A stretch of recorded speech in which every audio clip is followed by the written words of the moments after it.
أعوذ بالله من الشيطان الرجيم بسم الله الرحمن الرحيم السلام عليكم ورحمة الله وبركاته الفاتحة أعوذ بالله من الشيطان الرجيم بسم الله الرحمن الرحيم الحمد لله رب العالمين الرحمن الرحيم مالك يوم الدين إياك نعبد وإياك نستعين اهدنا الصراط المستقيم صراط الذين أنعمت عليهم غير المغضوب عليهم ولا الضالين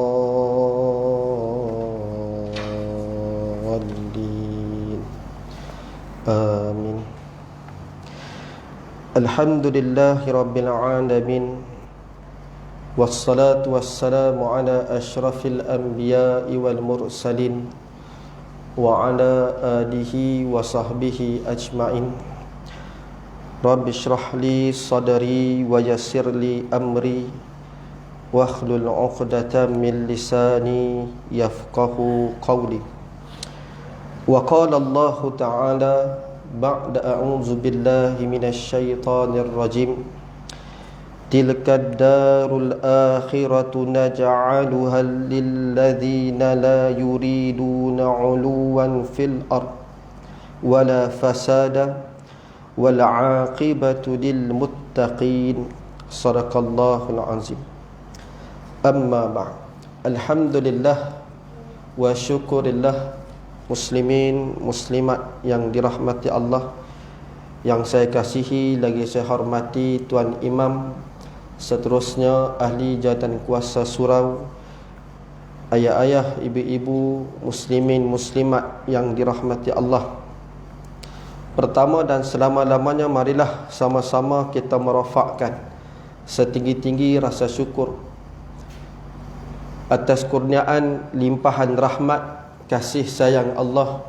Pada malam ini kita masih lagi berada di alam dunia yang berbaki, dan juga pada waktu ini kita sangat beruntung, kita sangat bertuah dalam ramai-ramai umat Nabi Muhammad sallallahu alaihi wasallam.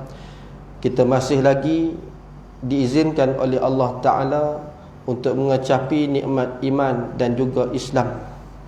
Dan juga pada waktu ini saya mengajak seluruh yang hadir untuk sama-sama kita memperbanyakkan ucapan selawat dan salam ke atas junjungan mulia Nabi Muhammad sallallahu alaihi wasallam. Kerana dengan dakwah yang telah disampaikan juga disempurnakan oleh baginda Nabi sallallahu alaihi wasallam, juga dibantu, disokong hebat oleh para sahabat radhiyallahu anhum ajmain, sampai kini kita masih muslim dan mengecapi nikmat tersebut.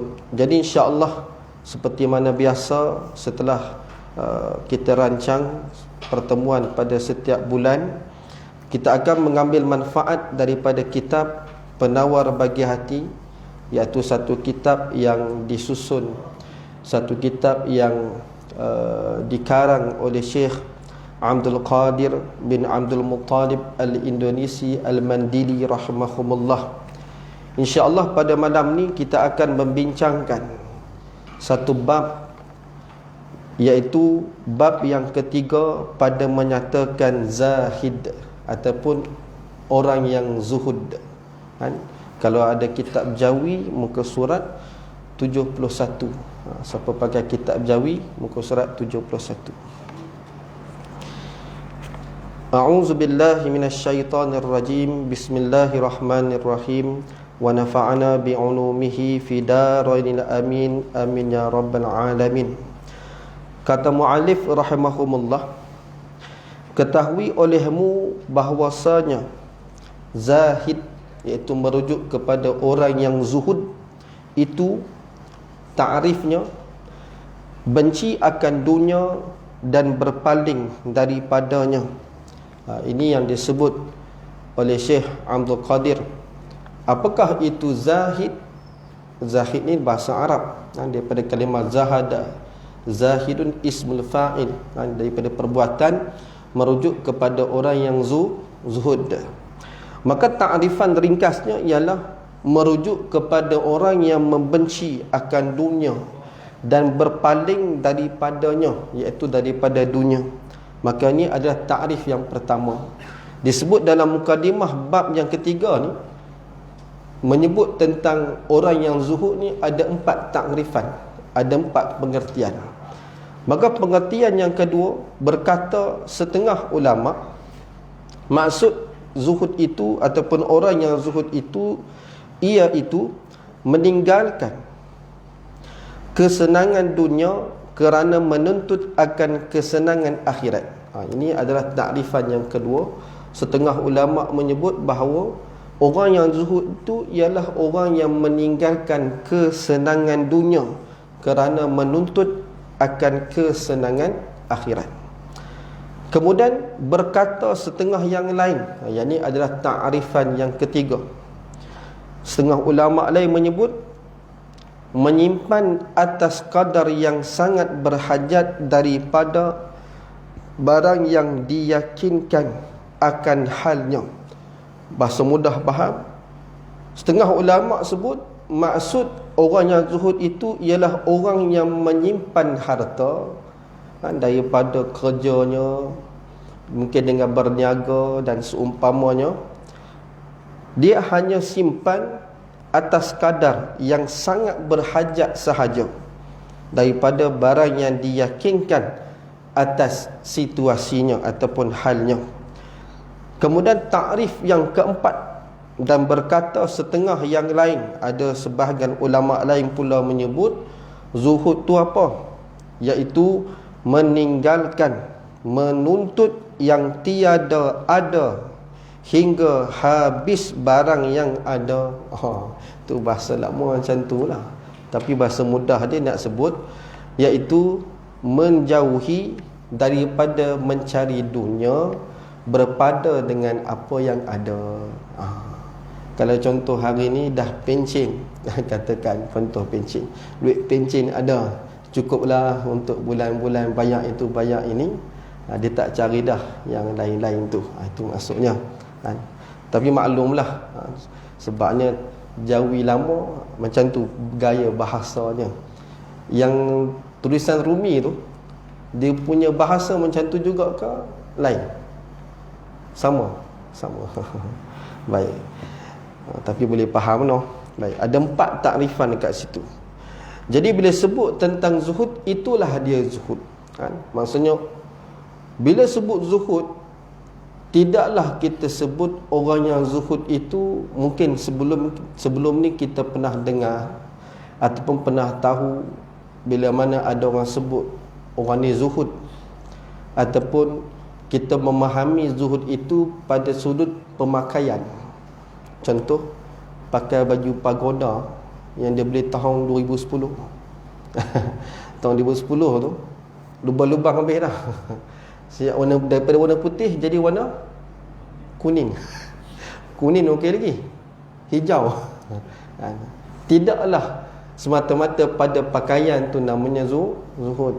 Ada maksud-maksud yang lain. Maka di sini disebutkan dan bahawasanya zahid ataupun orang yang zuhud itu satu kelakuan hati yang dipuji. Lihatnya, dia bukan luaran, dalaman. Dan satu kelakuan hati yang dipuji, yang menyebabkan ia akan kasih Allah Ta'ala. Pertama, orang yang zuhud ini, dia adalah menyebabkan Allah kasih pada dia. Satu. Yang kedua, juga kasih sekalian manusia akan orang yang bersifat dengannya. Maksudnya kat sini bukan hanya Allah Ta'ala saja yang suka, yang kasih kepada orang yang zuhud ini, bahkan manusia yang lain juga suka kepada orang yang zuhud ini. Baik. Kerana sabda Nabi SAW. Baik, ini dalilnya. Dalam satu riwayat kata Nabi SAW, izhad fid dunya yuhibbakallah, wazhad fima fi aidin nasi yuhibbakan nas. Yang bermaksud zahid, maksudnya berzuhudlah kamu pada dunia, nescaya kasih akan dikau oleh Allah Ta'ala. Dan berzuhudlah kamu pada barang yang di tangan manusia, apa saja yang ada pada manusia daripada dunia, nescaya kasih akan dikau oleh manusia. Kan? Kalau kita tak dengar hadis ni pun, sememangnya memang orang ni dia suka kalau orang lain ni tidak merebut apa yang dia ada. Sebagai contoh situasi kita hari ni, katakan dalam sudut perniagaan dah, kan? Kita berniaga, orang lain pun berniaga, mungkin kedai sebelah menyebelah, kan? Yang jiran kita ni, kedai sebelah kita ni, dia berniaga benda yang tak sama dengan kita. Kita pun tak kisah sangat lah, tak sama. Tiba-tiba kedai sebelah ni bos sebelah kanan, sebelah kiri ni dia berniaga, apa yang kita niaga dia pun ada. Harga pula dia lagi murah daripada kita. Kita seronok ke tak seronok? Wah, ni ramai businessman depan ni, businesswoman pun ramai. Of course lah kita rasa terganggu. Betul, dalam di luar kita tak apa, rezeki Allah bagi. Rezeki Allah bagi, tapi ni dah hati. Apalah, kami dah niaga ni, hang pun duk niaga juga. Contoh, kan? Sudah semestinya kalaulah ada manusia yang nak sesuatu daripada kita, ataupun dia cuba merebut apa yang ada pada kita, kita tidak akan suka. Tapi orang yang zuhud ni, apa yang ada pada orang dia tak mahu, dia tak ambil kisah, kan? Maka ini berdasarkan riwayat hadis, iaitu daripada Imam At-Tirmizi, dan juga dalam beberapa riwayat yang lain, darjat hadis ni ialah hasan sahih. Maksudnya orang yang zuhud ini bukannya hanya disukai manusia, bahkan disukai dan dikasihi oleh Allah Subhanahu wa ta'ala. Adalah zahid ataupun orang yang zuhud itu terjadi ia kerana ilmu. Baik, dekat sini kita bahaskan bersama. Tidak semestinya kalaulah kita lihat seseorang itu, daripada dulu kita duduk berjiran dia ni, dia pakai kereta kancil tu lah, sampai lah ni dah berjiran dekat 15 tahun pun kereta kancil tu jugalah. Oh, jiran aku ni orang yang zuhud, kan? Contoh, barangkali lah kita duk dengar zuhud, kita merasakan jiran kita ni zuhud. Maka di sini kita nak nilai, nak timbang zuhud itu bagaimana. Tidak akan zuhud seseorang itu melainkan dengan asbab ilmu. Maka di sini datangnya satu ayat Al-Quran untuk menjelaskan kepada kita, orang yang zuhud ini asbab dia adalah disebabkan ilmu. Bagaimana kita boleh rujuk? Buat sedikit rujukan, iaitu dalam surah Al-Qasas pada ayat ke-80. Allah Subhanahu wa ta'ala berfirman, A'udzu billahi minasyaitonir rajim. Wa qala alladhina utul 'ilma wailakum thawabullahi khairun liman amana wa 'amila shalihan. Baik, ayat tu tak habis. Kalau siapa ada mushaf boleh buka sambungan ayat, wa 'amila shalihan wa la yulaqqaha illa as-sabirun. Sadaqallahul azim. Firman Allah Subhanahu wa ta'ala yang bermaksud, dan berkata oleh mereka yang diberi akan ilmu. Perhatikan pada ayat, wa qala allazina utul ilma. Apa yang dikatakan? Celaka kamu, wailakum. Bermula pahala Allah Ta'ala lebih baik bagi mereka yang beriman, dan bagi mereka yang beramal ia akan amal yang soleh daripada barang yang diberikan akan Qarun di dalam dunia ini. Baik. Berdasarkan ayat ni, kalau kita hanya lihat pada ayat ni, barangkali mungkin tak nampak dia punya kisah.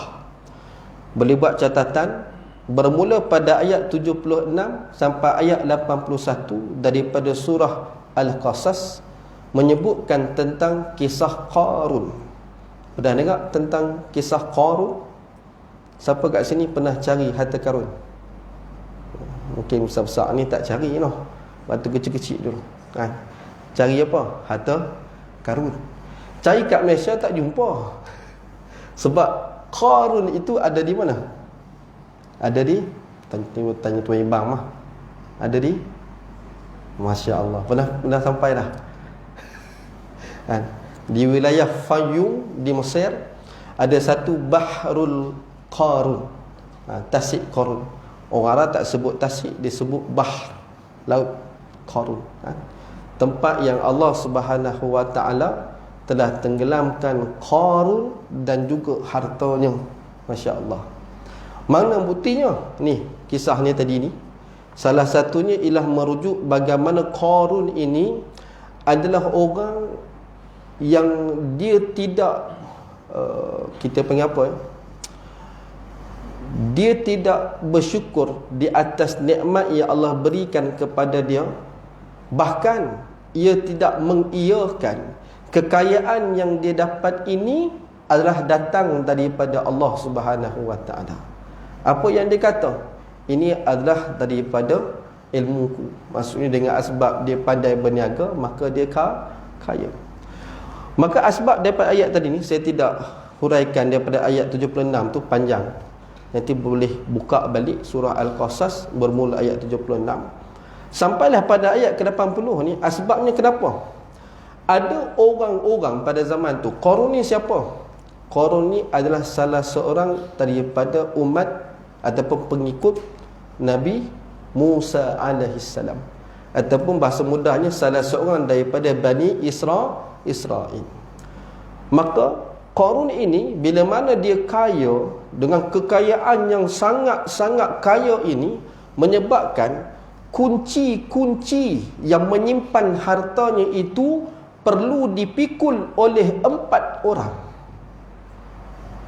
Kunci kita kat rumah, katakanlah kunci kita, kunci kereta, kunci pejabat, kunci apa-apa dah, agak-agak kita seorang pun boleh pikul kan. Yang ni tak tahu berapa banyak gugusan kunci nak menunjukkan kalau kunci dah banyak, bagaimana pula hartanya, besar mana pula gudangnya. Itu baru tunjuk kunci. Nak tunjuk tu, nak tunjuk kekayaan tu. Maka bila Qarun mempamerkan kekayaannya, ada tak orang yang dia rasa nak jadi macam Qarun? Jadi adalah di kalangan Bani Israel, ni bahasanya macam kita lah, oh seronok lah Qarun, harta banyak, aku pun nak jadi macam tu juga. Jadi bila mana ada orang yang berhasrat sebegitu, ni kata-kata orang yang ada ilmu ni pada ayat ke-80 dalam surah Al-Qasas ini, wa qala alladhina utul ilma, orang-orang yang diberikan ilmu ini mereka kata apa? Wailakum, celaka kamu. Merujuk kepada orang-orang yang nakkan harta macam Qarun. Kan seronok kalau aku kaya macam Qarun, seolah-olah begitulah. Sudah pasti kalau kita pun tengok orang hari ni kaya, ada tak kita rasa berimpikan untuk kita jadi macam dia? Sudah pasti kan? Oh seronoklah dia, kereta banyak 50 biji, tak tahu nak simpan kat mana kan? Mungkin kita 50 biji Hot Wheels sajalah kereta mainan tu. Ni kereta, rumah dan sebagainya. Maka barang mungkin ada di kalangan kita yang nak macam tu juga. Tapi apa kata orang yang ada ilmu? Lihat, yang berkata ni siapa? Orang yang ada ilmu. Celaka kamu, merujuk kepada orang yang ada keinginan yang nak jadi macam Qarun ni. Apa depa kata? Orang berilmu kata, sawabullahi khairun liman amana wa amila saliha wa la yulaqaha illa sabirun. Sambungan ayat. Janganlah kamu berkata demikian. Pahala dari Allah lebih baik bagi orang yang beriman dan bagi orang yang beramal soleh, dan tidak akan dapat menerima pahala yang demikian itu melainkan orang-orang yang sabar. Tapi itu tak tercatat dalam kitab, hanya potongan ayat saja. Maka apa yang difahami daripada ayat ini, Syekh Abdul Qadir nak sebut pada kita, orang yang macam mana yang boleh berfikir sedemikian, yang mana dia tak terusik sikit pun dengan kekayaan yang ada pada Qarun. Ini luar biasa ni. Katakan ada 10 orang yang tengok seseorang yang kaya, mungkin barangkali dalam 10 tu berapa orang yang dia kata, aku hidup dunia ni aku tak pandang sangat lah, aku pandang akhirat. Barangkali mungkin dekat lidah saja yang terkeluar dalam hati, ush, macam mana dia boleh kaya ni, apa rahsia kekayaan ni. Kebanyakan orang mungkin kalau 10 macam tu kan? Tapi tidak bagi orang yang berilmu. Kata-kata mereka apa? Seperti yang disebutkan dalam ayat ke-8 surah Al-Qasas, iaitu berkata pahala Allah itu lebih baik kan, berbanding apa yang mereka impikan, iaitu merujuk kepada kekayaan Qarun. Kata Syekh Abdul Qadir lagi, telah menerangkan Allah Ta'ala di dalam ayat ini bahawasanya zahid ataupun orang yang zuhud itu setengah daripada faedah bagi ilmu. Bahasa mudahnya, setengah daripada faedah bagi ilmu ni apa dia? Iaitu orang yang boleh jadi zuhud ini adalah sememangnya disebabkan kesan daripada ilmu. Kalau kita tidak ada ilmu, maka pada hari ini mungkin kita akan bercita-cita untuk menambah kekayaan. Kalau kita tidak ada ilmu, barangkali pada hari ini kita tidak berusaha untuk jadi seorang yang zuhud. Dan insya-Allah jika sempat ada masa, kita terangkan bagaimana nak jadi orang yang zuhud. Muslimin muslimat yang dirahmati Allah, dan ketahui olehmu bahawasanya zahid itu beberapa peringkat. Di sini Syekh Abdul Qadir dia pesan pada kita, orang yang zuhud ni dia ada tingkatan dia. Mungkin barangkali kita termasuk dalam beberapa tingkatan yang disebut tersebut. Kalau tak paling tinggi, mungkin paling rendah. Kalau tak paling rendah, tak termasuk langsung dalam kategori tersebut. Maka disebutkan oleh Syekh Abdul Qadir kepada kita, peringkat yang pertama, bahawa zahid ataupun orang yang zuhud, ia pada ketika hatinya cenderung kepada dunia, tetapi bersungguh-sungguh ia pada melawan akan hatinya. Maka ini peringkat atau peringkat ini bukanlah zahid sebenarnya, tetapi permulaan bagi zahid. Masya Allah. Kalaulah ada di kalangan kita yang pada hari ini, seperti mana yang disebut oleh Syekh Abdul Qadir kepada kita, iaitu yang pada waktu ini hatinya itu cenderung kepada dunia. Sudah pasti hari ni kereta X50 baru keluar. Ada tak siapa-siapa kat sini dia tak payah fikir pasal duit, tak payah fikir pasal kemampuan? Siapa mahu? Silap soalan ni. Tak suka naik kereta kot. Hari ni berapa dah booking? Lebih 25,000. Masya Allah. Orang Malaysia ni PKP tak PKP ada duit semacam. Nak sebutnya, sememangnya kita ni cenderung dengan dunia. Siapa hari ni dia nak beli tanah, ada orang offer 20,000. Kat Pulau Pinang lagi tanah 20,000. Mana ada ustaz, tapi sebut 20,000. Saya mahu. Maksud ada cenderung dengan dunia. Kalau ada tu lagu mana? Tak termasuk dalam ustaz noh. Allahu Akbar. Ni tak kata ke orang lain ni, kata kat diri sendiri ni. Pada ketika hatinya cenderung kepada dunia, tetapi bersungguh-sungguh ia pada melawan akan hatinya. Maka ini kalaulah kita cuba usaha, mungkin ada di kalangan kita yang dia cuba tolak. Sebagai contoh, ikut kemampuan, mungkin dia boleh pakai BMW hari ni dengan asbab gajinya, dengan asbab hasil perniagaannya, tapi dia masih lagi guna Proton Wira. Tujuannya sama, naik kereta tujuannya untuk sampai ke destinasi. Maka barangkali dia menolak, cenderungnya dia kepada dunia ni. Boleh dia nak naik BMW, itu hak dia, duit dia, tak minta pun siapa-siapa. Dan memang dia pun layak, tak orang kata tak sikit pun mengubah lifestyle dia, sebab duit dia memang banyak. Tetapi dia masih lagi memilih untuk memakai kereta Wira yang barangkali dah hampir 20 tahun dia pakai.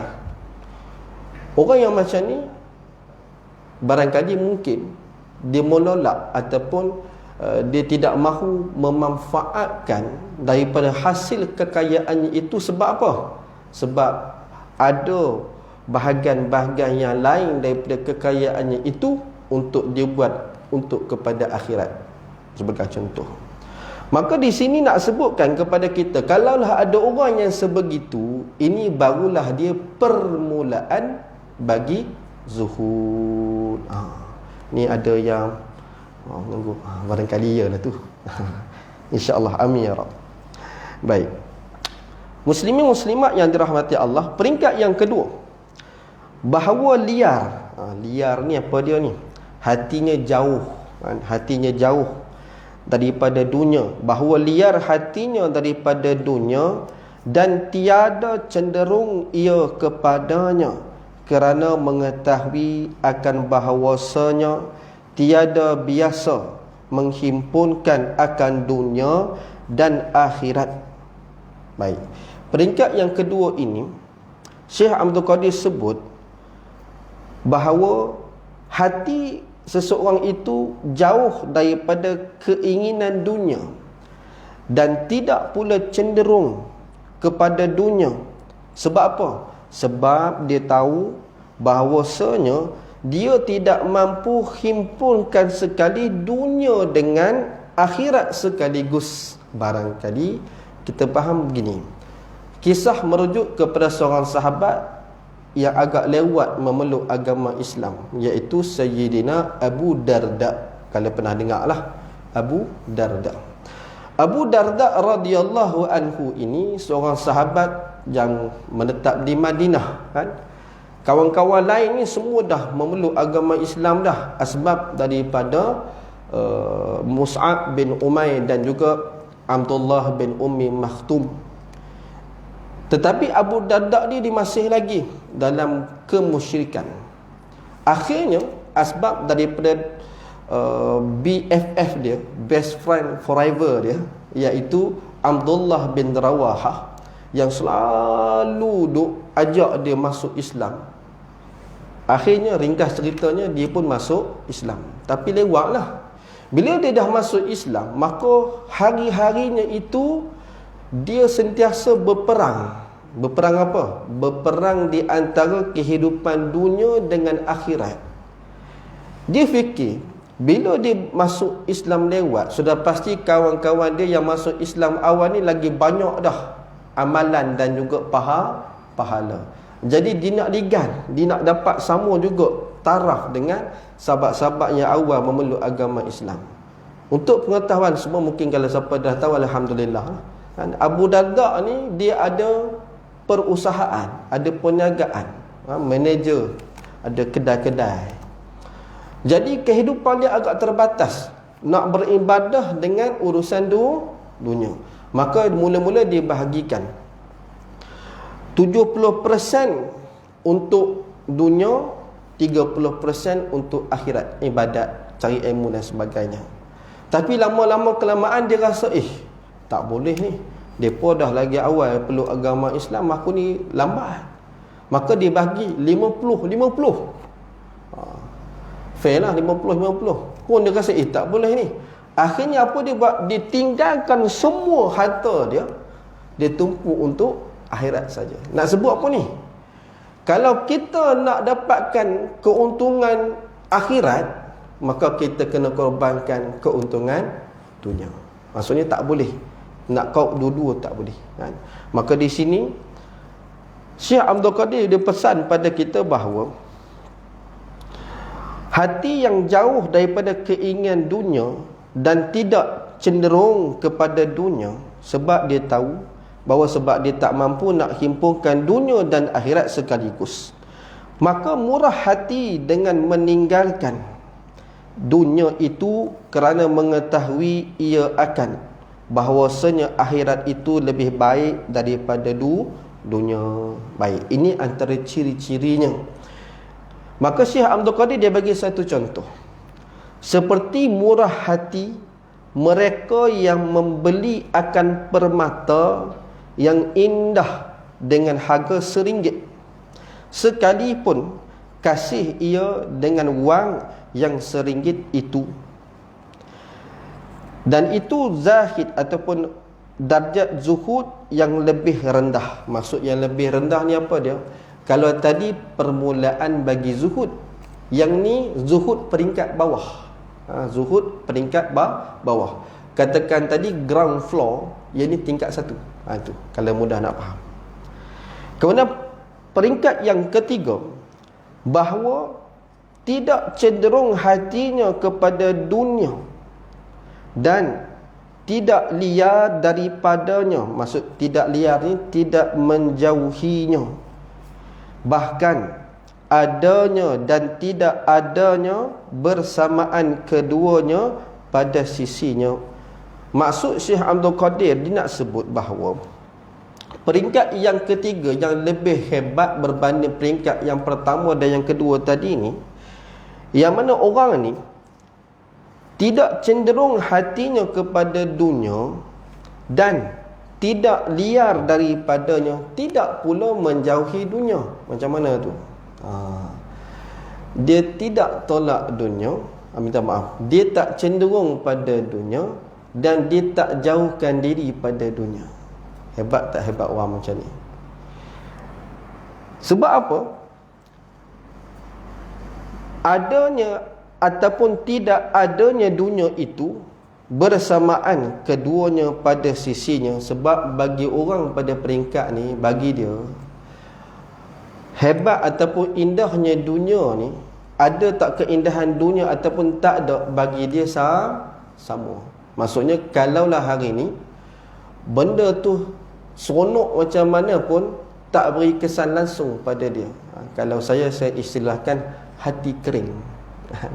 Orang yang tak ada perasaan. Macam kita hari ni tengok benda yang cantik, cantiknya kan, ada perasaan. Tapi yang ni tak ada perasaan, buat dia. Ni orang hati kering ni. Tak semua orang macam ni. Dan adalah harta benda pada sisinya seperti air dan perbendaharaan Allah Ta'ala seperti laut. Masya Allah. Dia buat satu perumpamaan.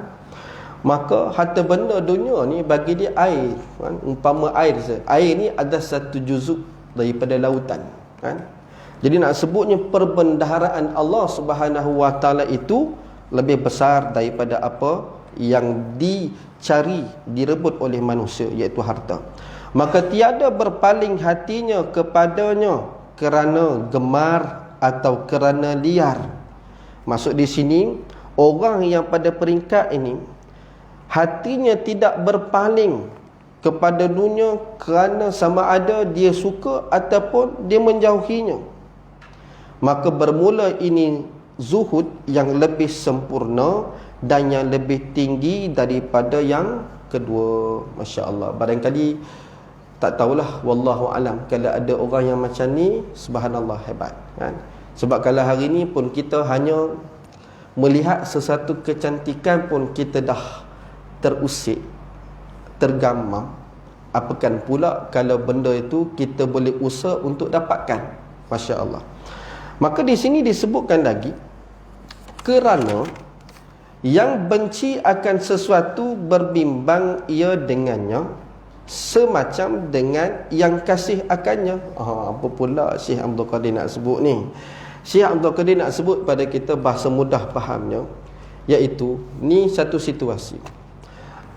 Apabila seseorang itu benci akan sesuatu, katakan ada satu benda yang kita tak suka. Yang kita tak suka tu apa?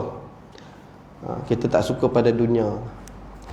Bermakna dia masih bimbangkan sesuatu yang dibencikan itu. Dalam keadaan kita benci pada seseorang, pada waktu yang sama sebenarnya kita masih lagi bimbang pada orang yang kita benci itu. Kalau kita ambil objeknya itu adalah manusia, orang. Kalau objeknya itu dunia, maka kita masih lagi ada rasa bimbang. Maka samalah juga, begitulah juga benda yang dikasihinya. Maksudnya hari ini, benda yang kita cinta, lebih-lebih lagi lah kita bimbang daripada sesuatu yang kita benci. Maka untuk mudah faham apa yang disebutkan pada peringkat yang ketiga ni, Syekh Abdul Qadir dia bagi satu contoh pada kita. Kerana ini, tak kala mencela akan dunia oleh beberapa laki-laki pada sisi Rabi'atul Adawiyah. Pernah dengar kisah tentang Rabi'atul Adawiyah? Siapa dia ni? Anak saya ustaz, nama Rabi'atul Adawiyah. Dah, bukan tu. Rabi'atul Adawiyah ni ialah seorang muslimah yang zuhud. Masya Allah. Kalau kita boleh rujuk dalam pelbagai sumber, Rabi'atul Adawiyah ni dia lahir pada tahun 94 Hijrah. Kalau 94 Hijrah ni dia taraf siapa ni? Dia tabi'in kot, tak sampai sahabat. Dia termasuk dalam golongan tabi'in. Iaitu dilahirkan di Basrah, iaitu di Iraq. Kisahnya, Rabi'atul Adawiyah ni dia dilahirkan dalam keadaan buta, dan kehidupan keluarganya adalah sangat dhaif, sehingga bila mana bapaknya meninggal dunia, keluarga dia pun ada 5 beradik, dia anak yang keempat. Sebab tu disebut Rabi'atul Adawiyah, Rabi'ah, arba', anak yang keempat. Nak sebutnya dia dalam hidup serba kekurangan. Bila bapak dia dah meninggal dunia, dia ni jadi pembantu ataupun orang gaji, pembantu kepada satu orang, kita panggil hamba lah pada zaman tersebut. Sehingga kan, ni kisah dia lah, mungkin saya tak boleh cerita panjang. Berhenti ku berapa tu SOP azan dah masuk, tak lagi azan berhenti. Okey, Tok Imam kata azan berhenti. Baik, tu boleh belajar. Dia buat live pula dah. Sekali dia sambil ustaz ni tak ikut SOP.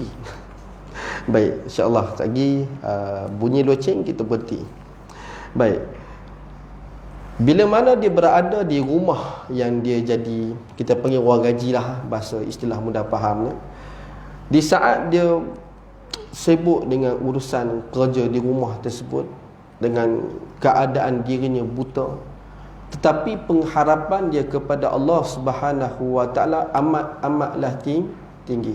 Satu ketika pernah tuan rumah ini mendengar Rabi'atul Adawiyah ini bermunajat pada tengah-tengah malam, yang akhirnya sehingga tuan rumah itu membebaskan dia.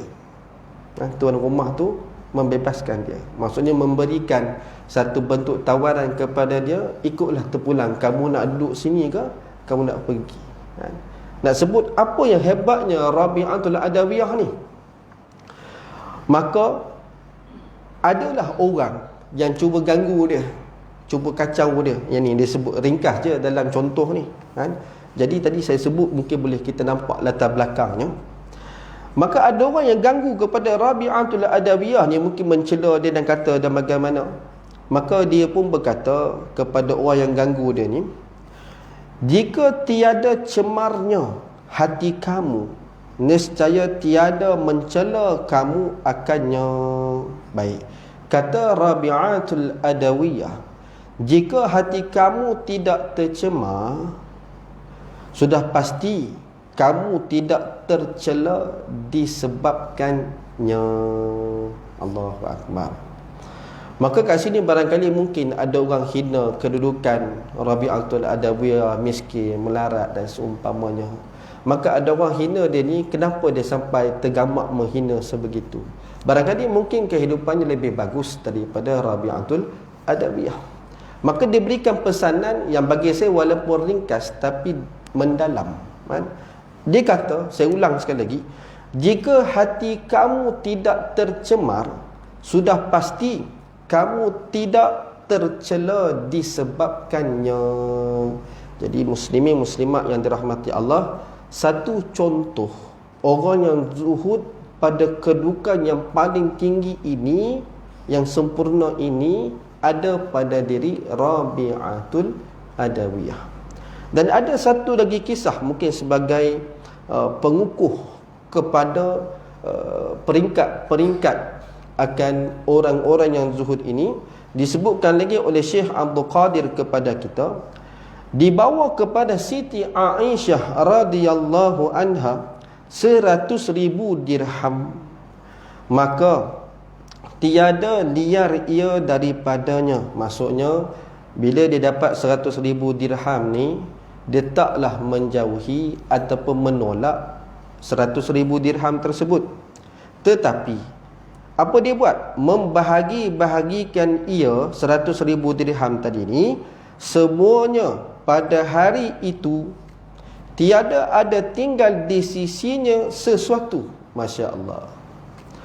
Maka berkata khadamnya, maksudnya pembantu dia ni, jika engkau beli dengan 1 dirham akan daging yang berbuka puasa engkau atasnya, Masya Allah, dalam keadaan dia sedang berpuasa, yang 100 dirham, 100,000 dirham ni tadi miliknya, kan? Di saat berpuasa ni.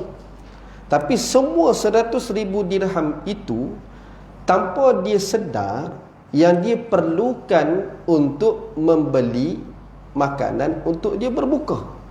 Sebab tu khadam dia tanya, kan? Kalaulah tadi ni ambil 1 dirham beli daging untuk kita berbuka puasa, maka apa jawab Siti Aisyah radhiyallahu anha?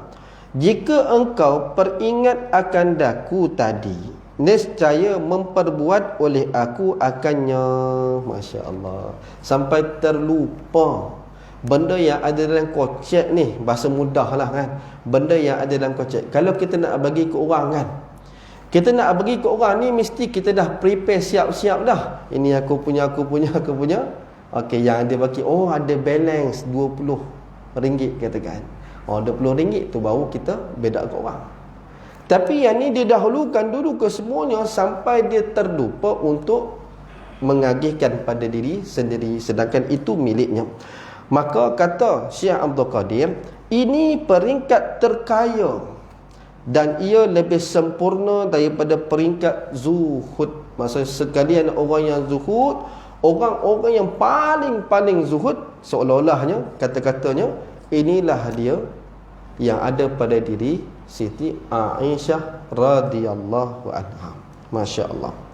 Jadi muslimin muslimat yang dirahmati Allah, tadi kita dah sebut ta'rifat, dan juga kita dah sebut berkaitan tentang peringkat-peringkat orang yang zuhud. Bagi saya lah, sampai ke peringkat ini, saya rasa Masya Allah, saya tak layak nak sebut benda ni, kan? Tapi asbab daripada amanah ilmu yang telah saya belajar, maka Syekh Abdul Qadir dia nak pesan pada kita ni, sifat seorang yang zuhud ini bukan satu sifat yang boleh buat-buat, boleh tunjuk-tunjuk. Itu saya sebut di awal tadi ni, orang pakai baju pagoda. Tak semestinya, sebab tempat zuhud itu bukannya pada luaran, ia pada dalaman. Kita nak sebut tentang ikhlas pun cukup dah, kan? Sebelum ni kita dah sebut berkaitan tentang bab ikhlas, kan? Ikhlas nak sebutnya, mungkin kita boleh kata saya ikhlas ni, terimalah ikhlas ni, kan? Ni sumbangan ikhlas, siap tulis pada envelope lagi, sumbangan ikhlas. Macam mana boleh katakan ikhlas sedangkan tempat ikhlas itu di hati? Masya Allah.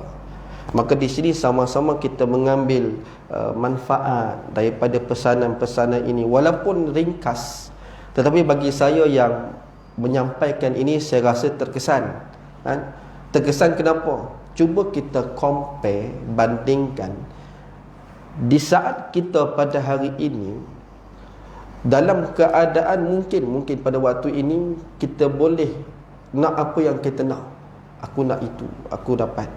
Aku nak ini, aku cari, akhirnya aku dapat. Maka di saat kita sedang menikmati segala nikmat-nikmat kurniaan daripada Allah Subhanahu wa taala, rupa-rupanya di sana merujuk kepada contoh-contoh ni tadi ni, ada situasi yang mana situasi tersebut cuba menyedarkan kita bahawa kehidupan yang lebih utama itu adalah kehidupan akhirat. Kenapa hari ni kita tak terasa yang kita ni nak hidup di akhirat? Kenapa tak jadi macam tu? Maka asbab, di antara asbabnya banyaklah. Di antaranya kehidupan kita pada hari ini. Kita boleh fikirkan, kenapa dulu ni Imam Asy-Syafi'i rahimahumullah boleh khatam satu hari 2 kali Al-Quran. Satu hari 2 kali. Kalau tak kata Imam Syafi'i itu special case dah, sebab keupayaannya. Bahkan ulama-ulama dahulu pun yang masanya satu hari dia boleh habiskan untuk membaca berpuluh juzuk daripada Al-Quran. Maka pada hari ini kita lihatlah perbandingannya. Berapa banyak kita pegang Al-Quran dengan smartphone kita. Berapa banyak dalam masa kita pada hari ini kita memperuntukkan akhirat berbanding dunia. Maka bila sebut berkaitan tentang bab zuhud ini, pertama sekali sama-sama kita cuba untuk mengambil apa yang dibicarakan oleh Syekh Abdul Qadir kepada kita. Maka disebutkan sikit lagi, dan ketahui olehmu bahawasanya sebab bagi zahid, maksudnya sebab bagi orang yang zuhud itu ada 3 perkara. Orang yang zuhud ini sebab apa? Yang pertama sekali, sebab takut akan api neraka, dan iaitu zahid sekalian yang takut. Baik, yang pertama sekali iaitu sebab bagi orang yang zuhud itu ialah disebabkan takut akan api neraka, yakni orang yang ada sifat khauf. Yang kedua, sebab yang kedua, gemar pada nikmat akhirat. Sukacita dia pada nikmat akhirat ini lebih tinggi daripada yang pertama. Dan zahid yang terjadi daripadanya, zahid sekalian yang harap. Yang kedua ni pula ialah asbab daripada dia menjadi seorang yang zuhud ialah disebabkan dia ni mengharapkan, ataupun disebut sebagai rajak. Dalam kita beribadat, sebagai contoh, ibadat berserta dengan harap lebih afdal daripada ibadat serta takut, kerana harap itu melazimkan ia akan kasih. Cuba tengok waktu kita berdoa bagaimana. Bukankah permintaan kita itu adalah harapan. Di saat kita berdoa kita sebut Ya Arhamar Rahimin, Ya Latif, kita minta apa lagi? Ya Wahhab, kita minta lagi, kita minta pada Allah Ta'ala. Kan permintaan kita itu disertai dengan rasa harap. Ya Allah, terimalah ya Allah, sekian dan sebagainya.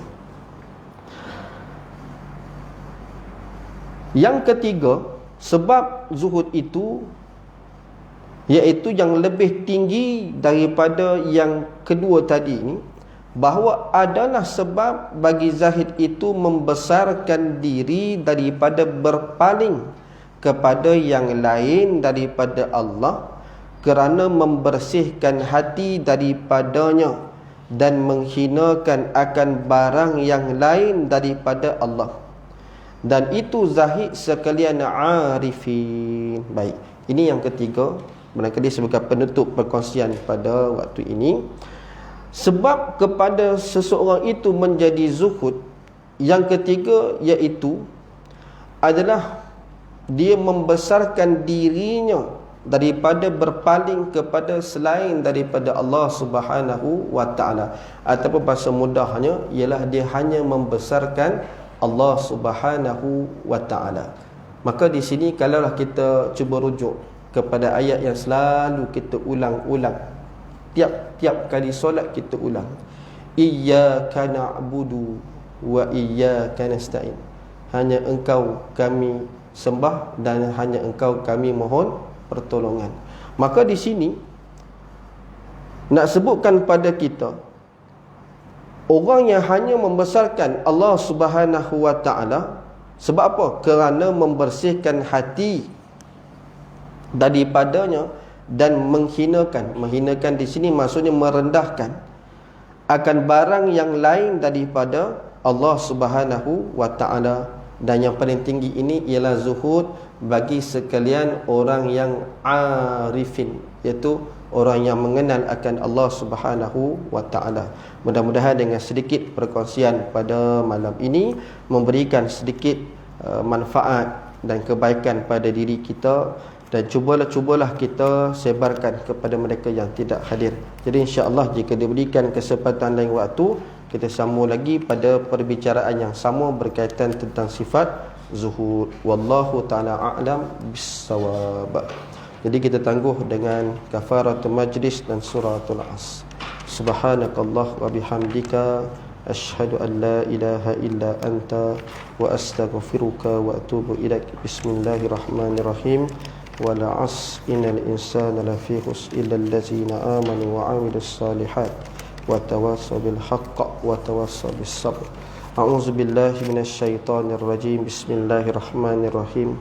Alhamdulillahi rabbil alamin wassalatu wassalamu ala asyrafil anbiya'i wal mursalin wa ala alihi wa sahbihi ajma'in. Allahumma faqihna fid din wa 'allimna ta'wil. Rabbana atina fid dunya hasanah wa fil akhirati hasanah wa qina adzaban nar. Wa sallallahu ala sayyidina Muhammad wa ala alihi wa sahbihi wa baraka wa sallam. Walhamdulillahi rabbil alamin. Taqabbalallahu minkum.